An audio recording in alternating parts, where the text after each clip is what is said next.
Welcome to the Explainer. So picture this. You're standing on the shores of Hawaii, looking out at the endless horizon and preparing to set sail. Your destination? A tiny speck of an island thousands of kilometers away. And here's the kicker. You have absolutely zero modern instruments. No GPS, no compass, no digital maps in your pocket. This was the reality for the ancient Polynesians who managed to navigate the largest ocean on Earth with staggering precision. Sounds impossible, right?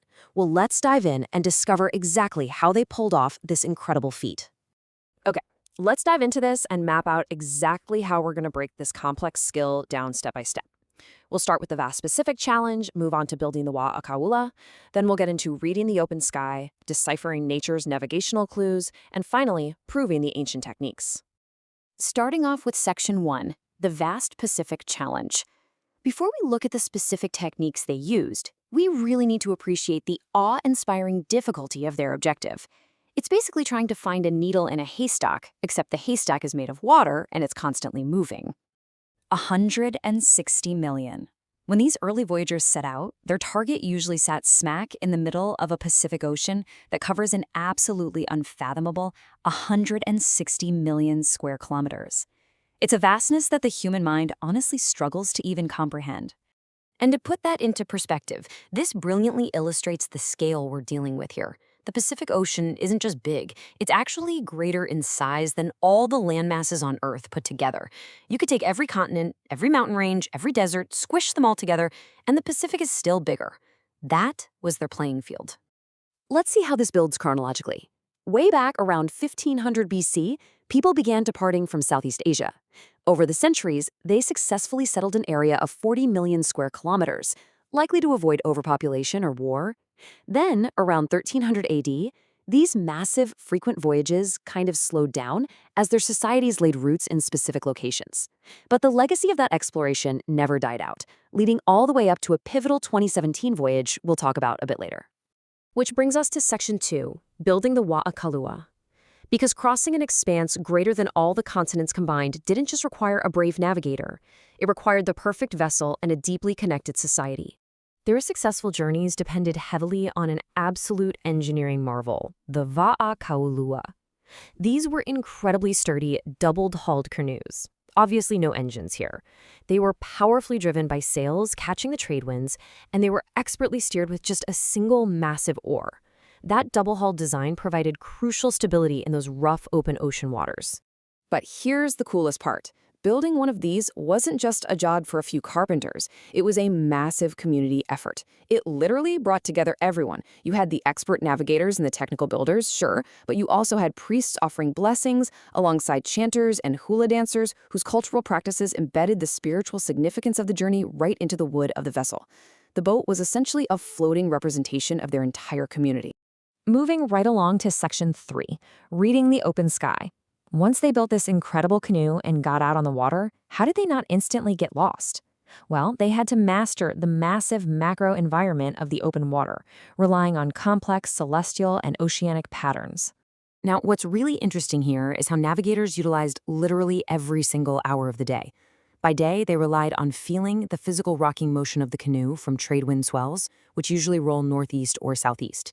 At sunrise and sunset, they used the sun's position for east and west, plus that low light beautifully illuminated the swells so they could visually read them. And then at night, they shifted their focus up to the stars. To read that night sky, they didn't use a physical object. They used something incredible called a star compass. It was an insanely complex mental map, almost like an ancient internal Google Maps.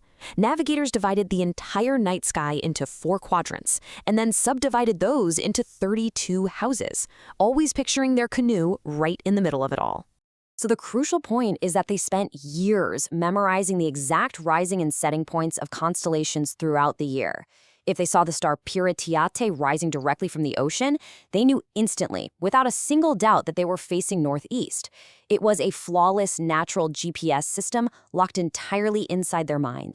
But obviously, the sky changes depending on where you are on Earth. In the northern hemisphere, they had Hokupa, the North Star. It's incredibly helpful because it's a fixed point. But sail south of the equator and Hokupa vanishes below the horizon. So southern navigators had to adapt, and they did so by looking at a constellation called Niue, which we commonly know as the Southern Cross. And the mental geometry they use for this is just brilliant.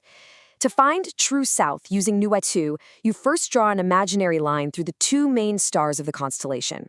Next, you extend that visual line outward exactly 4.5 times its length.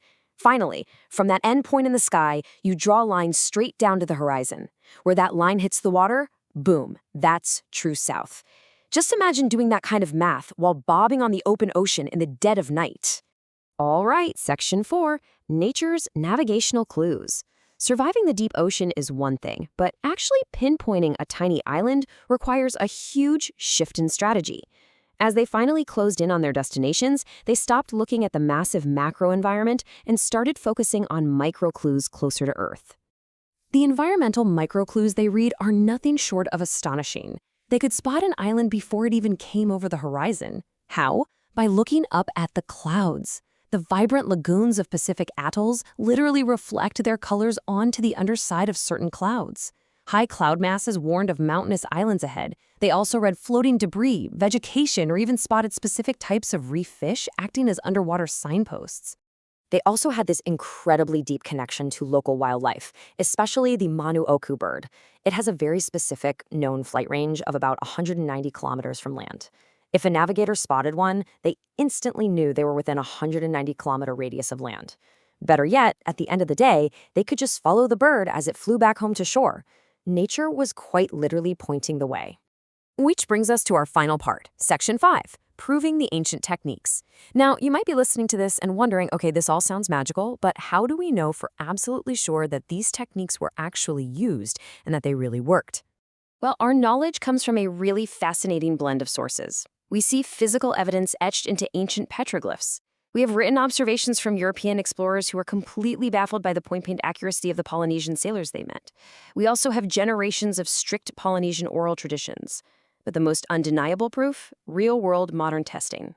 And here is that modern proof. In 2017, a beautifully crafted voyaging canoe called the Hokulia completed a staggering worldwide voyage using only ancient techniques. Literally 0 modern instruments, no GPS, no digital maps, no compasses. They proved to the entire world that reading the wind, the stars, the clouds, and the birds is a highly accurate, entirely viable way to sail the globe even today. It completely flips how you think about things, right? It's a profound paradigm shift. These ancient navigators learned to see the ocean as a series of pathways rather than an obstacle.